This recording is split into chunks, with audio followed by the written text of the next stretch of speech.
Hello, coin sleuths, and welcome back to the channel. Today, we're diving deep into a coin that every single one of you has almost certainly held in your hand, spent at a store, or fished out a fountain. It's the humble 1972 Jefferson nickel. It's a coin from the era of bell-bottoms, vinyl records, and the peak of the space race. But is this 50-year-old piece of pocket change, sitting in a jar somewhere, actually worth more than 5 cents? The answer is it's complicated. So grab your coin jars and your magnifying glasses because we're about to uncover everything you need to know about the 1972 Jefferson nickel, its history, its key varieties, and its true circulated value. Quick, energetic cuts of people searching through coin jars, close-ups of nickels, and a graphic of the video title. The 1972 nickel, common coin or hidden treasure? We're going to break this down into 3 key parts: the basics, asterisk mintage, design, and the standard circulated value. Hunt asterisk asterisk the key varieties and errors that can make this coin valuable. The verdict asterisk asterisk a final summary and grading tips. The Jefferson nickel was first minted in 1938, replacing the Buffalo nickel. The design by Felix Schlag features a left-facing portrait of Thomas Jefferson on the obverse, and his Virginia estate, Monticello, on the reverse. That a graphic pops up on screen showing mintage numbers 1972. P. Philadelphia asterisk asterisk 202,036,1972 D. Denver asterisk asterisk 351,694,000 total asterisk asterisk over 553 million coins. That's right, over 500 million nickels were struck in 1972. The Denver Mint, as you can see, was the real workhorse that year. Because of these enormous numbers, finding a 1972 nickel is incredibly easy. I'd be shocked if you didn't have one, the honest truth. Face value, 5 cents. If you have a 1972 nickel that's been bouncing around in circulation for 5 decades, with scratches, whereon Jefferson's hair and the steps of Monticello, it is still just a 5-cent piece. Its value is purely nominal. You will not be able to sell it for a premium to a coin dealer, and it will not fund your retirement. However, there is a small, tiny caveat. If you have a 1972 nickel that is in absolutely pristine, uncirculated condition, meaning it was saved from the get-go, has never been spent, and still has its original luster and mint bloom, then it might be worth a small premium. We're talking maybe 25 to 50 cents for a brilliant, uncirculated example. It's not life-changing money, but the 5x to 10x return on your initial 5-cent investment. The key, as always, is conditioned SO for the vast majority of 1972 nickels. The story ends here. But for a lucky few, there's more to the tale. This is where the fun begins. While the 1972 nickel is common, the U.S. Mint was not perfect. Mistakes happened. And for coin collectors, mistakes equal money. There are 2 primary things you need to be looking for on your 1972 nickels. A double die occurs when the hub, the master tool that imparts the design onto a working die, impresses an additional, slightly offset image onto the die. When that flawed die is used to strike coins, every single coin from that die has the same doubling that a clear, labeled macro shot of the doubling on "In God We Trust." Arrows point out the distinct doubling, especially on the letters G, O, and D that you're looking for a clear, secondary, shadowy image of the letters. This is not to be confused with machine doubling, which is a flat, shelf-like distortion and adds no value. The 1972 DDO has true, rounded, secondary images. This is a recognized and valuable variety. Depending on the strength of the doubling and the grade of the coin, a circulated 1972 DDO can be worth. Macro shot of a nickel's reverse, zooming in on the area to the right of Monticello where the mint mark, D or S, should be. This variety is specific to the San Francisco Mint. In 1972, the San Francisco Mint. This right here is the 1989 Jefferson nickel. It's not ancient history, it's not made of silver, and at first glance, it seems about as exciting as a paperclip. But stick with me because the story of this coin and the answer to the question you all have, what's it worth, is a perfect lesson for new and seasoned collectors alike. We're talking history, mint marks, errors, and the real, tangible value you might be overlooking. Let's start with the fundamentals. The 1989 nickel is part of the long-running Jefferson nickel series, which began way back in 1938 to replace the Buffalo nickel. The design, by Felix Schlag, features a left-facing portrait of President Thomas Jefferson on the obverse, with the word liberty and the motto "In God We Trust" along the edge. The date, 1989, is right there below his chin. Flip it over, and you have the iconic view of Monticello, Jefferson's famous Virginia home. Below it, you'll see 5 cents, and above it, the national motto, E pluribus unum. In 1989, nickels were minted at 3 different locations, no mint mark. That's right, if you don't see a letter, it was made in Philly. Has a small D mint mark to the right of Monticello. Has a small S mint mark. But wait, in 1989, the S mint mark meant something special. These weren't for general circulation. They were made exclusively for proof sets, sold directly to collectors. So what is this thing made of? This is where we separate hope from reality. From 1965 to the present day, the Jefferson nickel has been made of the same composition, a cupronickel blend that it's 75% copper core with a 25% nickel outer layer. So, there is no precious metal value here. The melt value for a nickel like this, even today, is still less than its face value of 5 cents. So we're not hunting for silver. We're hunting for numismatic value to a collector. Okay, let's get to the heart of it. You found a 1989 nickel.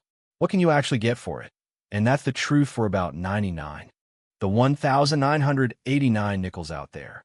The United States Mint produced these coins by the billions. See that?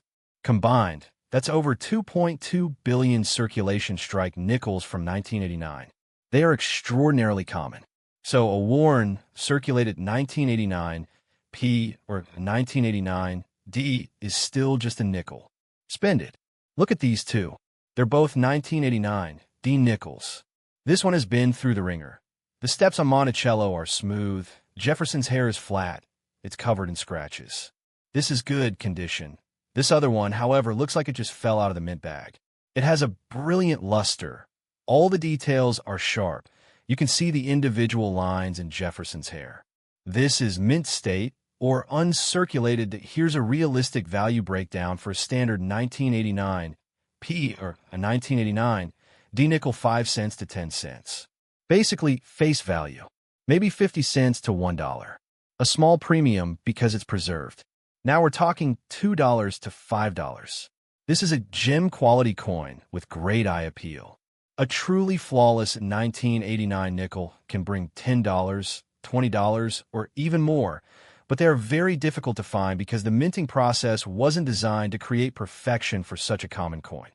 Remember that S mint mark? This is where we find a coin that has a more defined collector value. The 1989 S-proof nickel was not meant for circulation. It was struck on specially polished planchets with specially polished dies to create a mirror-like background called the fields and frosted, detailed images called the devices. This cameo effect is what makes proof coins so beautiful. Because it was only available in a proof set, its mintage was much lower, just over 3 million. A 1989 S-proof nickel in its original packaging is worth $2 to $4. If it has especially strong contrast between the mirror and frost, a deep cameo proof, that value can double or triple. So, if you have a proof set from 1989, the nickel inside is a nice little piece, but it's not a retirement fund. Now, for the really exciting part. Happened. The most famous and valuable error for this era is the double die obverse. This happens when the hub that impresses the design onto the working die shifts slightly between impressions, resulting in a doubling of the design elements. For the 1989 nickel, there are known but very rare double die varieties. We're looking for doubling in the date, the word liberty, or in God we trust. Finding one of these in circulation would be like winning the lottery. A confirmed 1989 double die nickel in a high grade can be worth hundreds, even over $1,000. Where the coin isn't struck perfectly in the collar, where the retaining collar fails, and the coin spreads out like a pancake that a lump on the rim caused by a die break. These errors are rare, but they are out there. They turn a 5-cent piece into a collectible worth serious money. Your average War 1989, P or 1989, D is worth 5 cents. Spend it, save it, but don't expect to sell it. If you find a brilliant, uncirculated one, it might be worth $1 or $2 to the right collector. If you have a proof 1989 S, it's a nice $2 to $4 coin.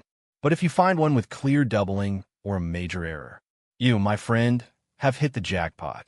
The lesson here is one of the most important in coin collecting: scarcity and condition drive value. Just because a coin is old to you doesn't mean it's old to the market. But that also makes it a fantastic, affordable coin to start a collection with. You can easily find a beautiful, uncirculated 1989 nickel for a few dollars and practice grading, or just appreciate a piece of late. But in 2002, everything changed. This was the height of the 50-state quarters program, and the U.S. Mint decided it was time for the nickel to get a makeover. They launched the Westward Journey Nickel series to commemorate the bicentennial of the Lewis and Clark expedition. But the very first coin in this new era was the 2002 nickel. It featured a dramatic new portrait of Jefferson, inspired by a famous 1800 painting by Rembrandt Peale. This was the first time Jefferson was shown facing forward on a coin. It was a big deal. Let's break down the 2002 coin itself. The obverse, by artist Felix Schlag, has been updated. You see Jefferson facing forward, with the word Liberty arched above, now partially taken from his own handwriting. The date is on the lower right. The reverse, however, is where the real magic is for collectors. It still features Monticello, but it's a completely new rendering. It's more detailed and sharper than the older version. Now, the P and D nickels were made for general circulation by the hundreds of millions. But the S, mint mark, that's our first clue that something special might be going on. Okay, let's get to what you all came for. You're digging through your change, and you find a 2002 nickel. What is its circulated value? For the vast majority of 2002 nickels, the answer is 5 cents. If you have a heavily circulated 2002 P or 2002 D nickel with scratches, wear, and no luster, its value is its face value. It's a great piece of modern numismatic history, but it hasn't appreciated in monetary value. However, circulated doesn't always mean heavily worn. If you find a 2002 P or 2002 D nickel that still has some of its original luster, maybe it's only been lightly handled, you might be looking at a coin worth 10 to 25 cents to a collector who wants a nice example for their album without paying uncirculated prices the speared bison / extra leaf Wisconsin quarter. Wait, no, wrong coin. Asterisk, just kidding. But seriously, the doubling effect on the reverse lettering, making it look like the letters are on a highway overpass. They're neat, but in circulated condition, they might only add $1 or $2 to the value, if that. The real prize is the next one. The 2002 S-proof nickel. Asterisk, remember that S, mint mark. In 2002, the San Francisco Mint only produced proof coins. These were specially struck for collectors with polished dies and planchets, giving them a brilliant, mirror-like finish. They were sold in sets, not released in a circulation.so. If you find a 2002 S nickel in your change, it should not be worn. It should look absolutely perfect. Someone spent it by accident. A circulated 2002 S-proof is a tragic story, but for you, the finder, it's a win. Even out of its case, and with minor handling, a 2002 S-proof is worth $2 to $5, and that's just for the nickel. In its pristine proof set packaging, it's worth more.